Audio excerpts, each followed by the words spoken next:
Welcome to the DCTV News at Noon program. I'm Kelsey Kiesling. And I'm Kendra Cook. Dolores County Broadcasting Network is the producer of DCTV with support from the Southwest TV Translator Association. If you have a news topic or event you'd like to see covered, give us a call. The studio number is 677-4119. Today's show runs Monday at noon and is uploaded to our YouTube channel and our DCTV News at Noon Facebook page to watch on demand. Today is November 26, 2018. And now the news at noon. Reported by the Cortez Journal, a 26-year-old woman broke into a Colorado State Patrol substation east of Cortez earlier this month and activated the fire alarm to seek emergency help after she rolled her Mazda 3 off U.S. Highway 160. According to a Montezuma County Sheriff's Office incident report, deputies did not file criminal charges against the driver, Aisha Atene, as she was attempting to seek help when she broke into the substation at 3:13 a.m. on November 16th. But CSP took over the crash investigation and charged Atene with reckless driving, failure to show proof of insurance, and DUI. CSP Trooper Gary Cutler said Atene was traveling eastbound on US 160 when she crossed over the center line and lost control.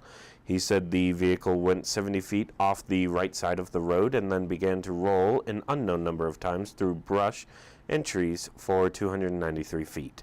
The MCSO incident report states Atene pulled herself from the wreckage and walked or possibly crawled to the nearby Pueblo Community College Law Enforcement Academy, which also houses a CSP substation. The building is less than 2 miles west from the entrance to Mesa Verde National Park. Reported in the Journal, Durango Herald file photo. 5 days before Election Day, election forecast blog 538 predicted incumbent U.S. Representative Scott Tipton had a nearly 90% chance of winning the election and keeping his seat. Sure enough, the Republican was elected to represent Colorado's 3rd Congressional District for his 4th term by 8% points over his Democrat challenger Diane Mitch Bush. Now Tipton may face a new challenge. He's returning to a Democrat-led House after a wave of district nationwide went blue. Tipton, however, told the Journal he is not concerned about the Democrats' leadership because he has been able to garner bipartisan support for the bills he has authored and passed, including his May 2018 Education and Energy Act.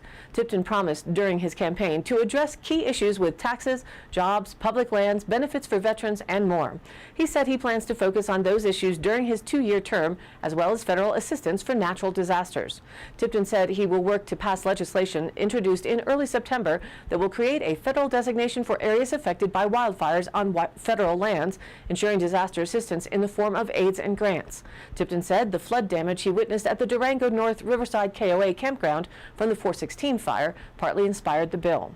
Tipton also reinforced his support for several other environmental policy bills that would address the prevention and aftermath of wildfires, including the Resilient Federal Forest Act of 2017, which passed the House last year and aims to remove restrictive regulations that prevent the U.S. Forest Service from allocating more time and money to wildfire prevention. The Farm Bill also includes reauthorization of the Landscape Scale Restoration Program, which Tipton said will allow the Forest Service to clean areas near public lands to prevent wildfires from breaking out. Other issues Tipton plans to tackle include legislation on opioid addiction prevention and treatment, legislation to improve benefits for veterans, small business deregulation, water rights, and expansion of broadband into rural areas.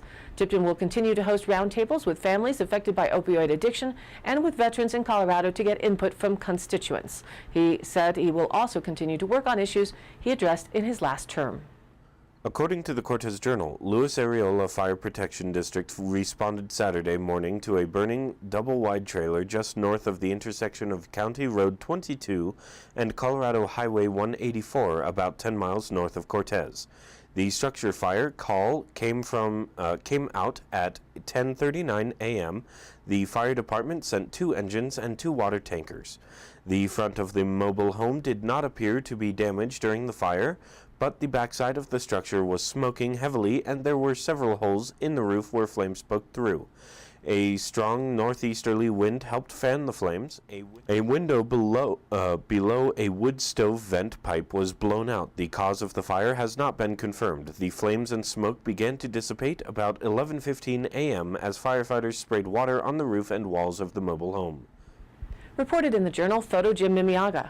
A travel management plan recently approved by the San Juan National Forest for the Dolores Valley now faces a second lawsuit, this time from environmentalists and the Dunton Hot Springs. The Rico West Dolores Roads and Trails project defines use of trails on a 244,000-acre section of national forest stretching from the West Fork River to Lizard Head Pass. The decision closed some trails to single-track motorcycle use, including at popular Bear Creek, and put new seasonal restrictions for motorized users to protect deer and elk habitat and the fall hunting experience. But the new rules that took effect on October 1st have been controversial, and whether they will stand will be decided in court. In September, Durango-based San Juan Trail Riders, along with national groups Trails Preservation Alliance and Access Preservation Association, sued the Dolores Ranger District, claiming that the closing of 30 miles of trails to motorcycles and seasonal restrictions for motorized users on other trails are not legal. Then this month, Durango-based San Juan Citizens Alliance, Telluride-based Sheep's Mountain Alliance, Dunton Hot Springs Inc., and Wild Earth Guardians presented their legal case against a part of the Rico West Dolores Forest Plan. In a lawsuit, they claim the seasonal closures for motorized use on trails do not adequately protect deer, elk, and water quality as required under forest policy. According to the new seasonal restrictions, motorcycle use on single-track trails where the activity is allowed are only open from June 1st to October 31st. But environmentalists argue that motorized use dates should be July 1st to September 8th to protect spring elk calving, the fall mating rut, and the hunter experience. While the environmental groups challenged the plan's seasonal restrictions as inadequate in a legal complaint, they also filed a motion to defend the U.S. Forest Service's decision to eliminate cross-country motorized use in the Rico West Dolores project area. The motion is against a lawsuit filed by off-road motorcycle groups that are seeking to overturn the plan's ban on motorcycle use on some trails and the timing restrictions. Reported by the Durango Herald, the Navajo Nation is seeking a court order to allow tribal members to fix problems with signatures on early ballots in Arizona's general election, a request that could delay the state from certifying ballots next month.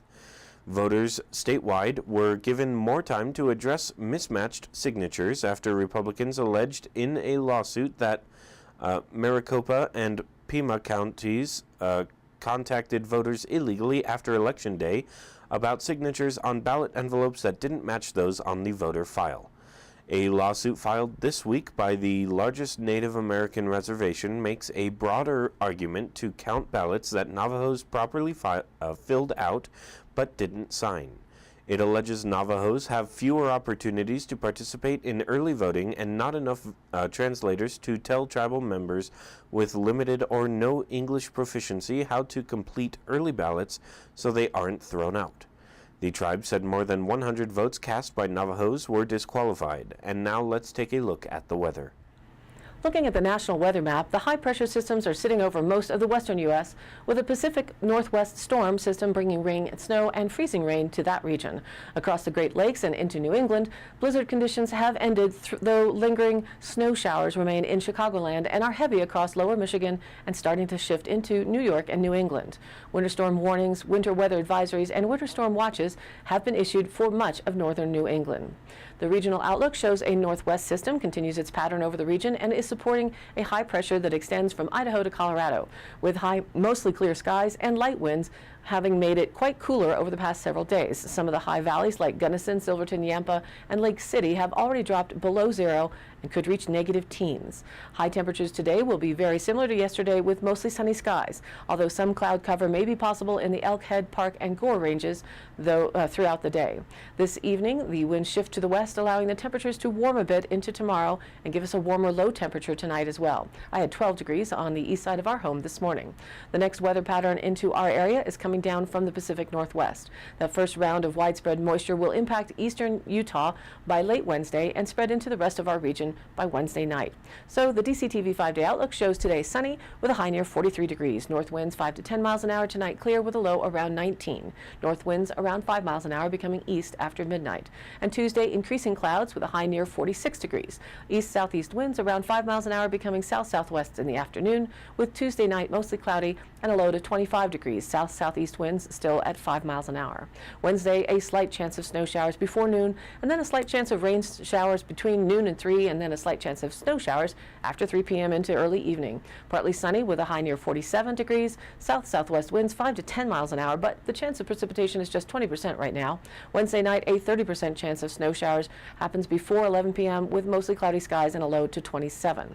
Then Thursday, a slight chance of snow showers continues in the morning with a slight chance of rain showers between noon and 3 p.m. and again a slight chance of rain and snow showers continuing into the evening. Partly sunny throughout the day with a high near 46, and again the chance of precipitation remains low or spotty at just 20%.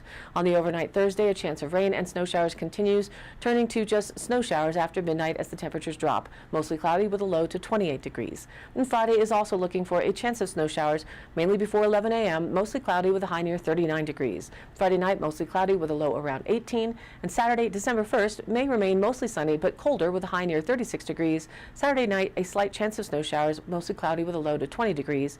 And don't forget to take photos if you have some interesting weather happening around Dolores County. We post them up on the Dove Creek Local Weather Photos group on Facebook, and we will feature them right here on the weather segment. And now, back to the news. Reported by the Cortez Journal, a consulting firm has been hired to explore the realities of purchasing electricity on the open market if La Plata Electric Association buys out its contract with its current electricity supplier, Tri-State Generation and Transmission. Salt Lake City-based Energy Strategies will examine the dynamics of the wholesale electricity market, identify new suppliers LPEA could buy power from, provide estimates of how much wholesale power would cost, and examine how that power would be transmitted to Southwest Colorado, said Ron Meyer, Manager of Engineering and Member Relations at LPEA.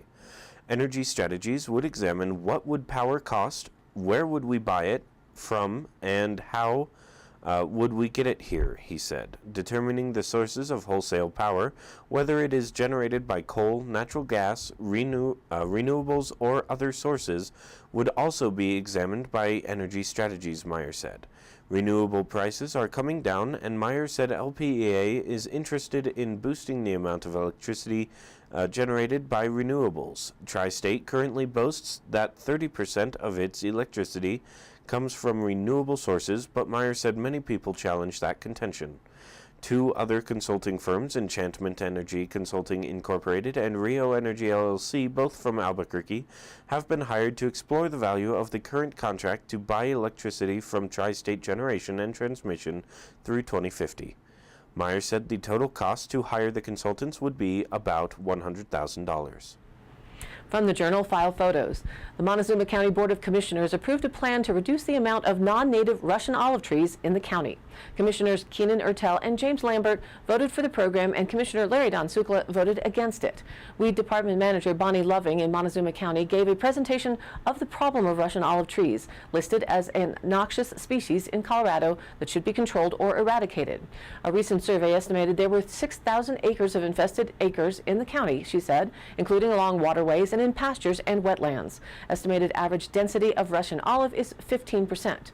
Maintained mature Russian olives in yards and pastures are not a problem, Loving said, but those that crowd ditches and waterways suck away needed water and clog irrigation systems with fallen debris. Loving said that the eradication program is voluntary and offers a cost-share incentive for interested landowners if a grant is approved. She is applying for a $36,000 state grant for the cost of 2 workers to help landowners cut down the trees and treat the stumps with herbicide. There will be no cost to the county, she said. Russian olives are robbing water resources during a drought, Loving said. Using data from published studies and based on the 15% estimated density, she estimates that the county loses 4,800 acre-feet of water each year to Russian olives. Sukla said the county should not target Russian olives, but instead should invest more in tamarisk controls. Commissioners Keenan Ertel and James Lambert supported the program. Ertel said reducing the water consumption of Russian olives would show the county was doing all it could to manage its water resources, especially during drought. It's coming down to a battle for water resources on the western slope, and this is a small step in the right direction to show responsibility towards using our water in the most productive way, he said. According to the Durango Herald, U.S. health officials say a record number of tick-borne diseases were reported last year. The 2017 tally of more than 59,000 cases is a 22% increase from the previous year. The Centers for Disease Control and Prevention released the numbers Wednesday. Lyme disease accounted for nearly 3/4 of the illness. That's about 43,000 cases. Traditionally, about 30,000 cases of Lyme disease were reported to the government each year, but experts believe there was underreporting and thought the actual number was more like 300,000. Experts say better reporting may be a reason for recent increases, but scientists have also discovered more diseases transmitted by ticks. Researchers also note that disease-spreading ticks have been seen over a wide range of states. Reported in the Durango Herald file photo. A case pending before the U.S. Supreme Court is creating uncertainties about the authority of states like Colorado to regulate uranium mines, such as one being considered for Weld County on the Eastern Plains. In the case of Virginia Uranium Incorporated, the Supreme Court is considering whether state laws on uranium mining are preempted by federal laws. Virginia bans uranium mining, but Virginia Uranium wants to override the state law to dig up an estimated $6 billion of the radioactive mineral in the southern part of the state. The company says the Atomic Energy Act takes precedence over the state ban. Attorneys for the state argued the company has no legal right to make that decision. If the company wins, the ruling would eliminate the authority of states to ban the mining. Also awaiting the court's decision is what the ruling could mean for state regulation of safety issues, perhaps including health and environmental standards. The case is pending while Canada-based PowerTech Inc. seeks to build its Centennial Project mine near the tiny town of Nunn in northern Colorado. The mine would supply uranium to nuclear power plants and possibly the Defense Department. The General Assembly wants local health and safety laws to be a condition of the uranium mining operation. Environmentalists strongly oppose the project. Other uranium deposits have been identified along the Front Range in Larimer, Boulder, Gilpin, Clear Creek, and Jefferson counties. In Colorado, the General Assembly tried to regulate uranium mining through House Bill 08-1161, which was approved in 2008. It would put the Colorado Mined Land Reclamation Board in charge of uranium mining in the state. Mining companies would be required to submit a plan to monitor and reclaim any land, surface water, or groundwater affected by their operations. During the Supreme Court hearing this month, attorneys for Virginia Uranium said rulings in previous cases show states must have a non-safety motivation before they can regulate uranium mining. Otherwise, federal law controls all safety issues. The attorneys referred to the ruling in the 1983 Supreme Court case of Pacific Gas and Electric versus State Energy Resources Conservation and Development Commission. Colorado native Justice Neil Gorsuch acknowledged the confusion about whether state or federal law controls safety issues when he said, quote, "Why wouldn't we just say this is just not an area that Congress regulated? Congress just couldn't come to an agreement on how to regulate mining." The Supreme Court's ruling in this case is expected to be given in early 2019. From the Durango Herald, a study published last month offers some new hope for helping prevent ovarian cancer in the form of a baby aspirin and may add to the growing body of evidence that inflammation plays a role in the disease. But researchers caution that more study is needed. Ovarian cancer, the fifth most common cause of cancer-related death among women in this country, is a high-fatality cancer primarily because it's usually diagnosed at a later stage, said Marion Newhauser of the Fred Hutchinson Cancer Research Center in Seattle. There's no diagnostic test for it, and symptoms are maddeningly nonspecific, which makes preventing it from developing even more vital. The study, led by researchers at Harvard T.H. Chan School of Public Health and published in the journal JAMA Oncology, found that women who had been recently taking low-dose or baby aspirin at least twice per week were 23% less likely to develop ovarian cancer than non-users or past users.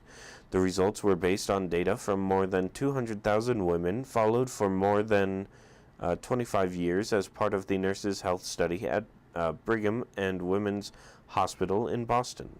An earlier study had found that almost daily aspirin use could reduce ovarian cancer risk by 10%. Interestingly, in the Harvard study, use of standard dose aspirin didn't appear to affect ovarian cancer risk. Use of acetaminophen also didn't seem to have an effect. However, long-term use of non-aspirin, non-steroidal anti-inflammatory drugs, such as ibuprofen and naproxen, were associated with increased risk. Today's High Canyon Country happenings. Tuesday, November 27th, is Giving Tuesday. I guess that falls after Black Friday and Cyber Monday these days. And in Dolores, they are hosting an event to support the Rotary Club of Dolores Holiday Lighting Fund. They say, love the wreaths lining Dolores and the hillside lights that say peace on earth, goodwill to men. Well, the Rotary Club takes care of this. They go up every year and replace broken bulbs and fix any electrical issues. And last year, they had a couple of wreaths fall off the poles and get bent. So their goal is to find replacements and expand the area that the wreaths cover. Enjoy an evening of hors d'oeuvres, dinner, dessert, cash bar, dessert auction, and fun social time for the community at the Dolores Community Center in association with the Dolores Chamber. It's $10 for adults and $5 for students. 5 and under are free. The hors d'oeuvres start at 6 p.m. and dinner goes from 6:30 to 7:30. Wednesday, November 28th, also in Dolores, listen to Dan Lavoie and his Songs of a New Sun tour at the Dolores River Brewery, starting at 7 p.m. and running till 10 p.m. And also Wednesday, November 28th, is Get Your Paint On with Ashley Nolan. Follow along while Ashley helps navigate you through your own painting. This week's painting is Winter Drive. Admission is $30 per person, which includes painting instruction and all painting supplies. The class size is limited to 25 people on a first-come, first-served basis. Seats can be purchased online at ashleynolanart.com, and you're welcome to purchase drinks from the American Legion's bar to enjoy while you paint. That runs from 6:30 to 9 p.m. in Cortez. And all of these happenings are posted on our DCTV News at Noon Facebook page, along with the YouTube replays, weather, original stories, and local posts to share your event or information with us. You need to contact us by email at dcbnnews@gmail.com or call the station at 970-677-4119. Thanks for tuning in. News at Noon airs at noon Monday through Thursday and then is available online on our YouTube channel and our DCTV News at Noon Facebook page on demand. Be sure to like us there on Facebook and join in on the news of our area. And of course, please share it with a friend. For Kendra Cook with DCTV and the News at Noon program out of Dove Creek, USA, I'm Kelsey Kiesling. Thanks for watching.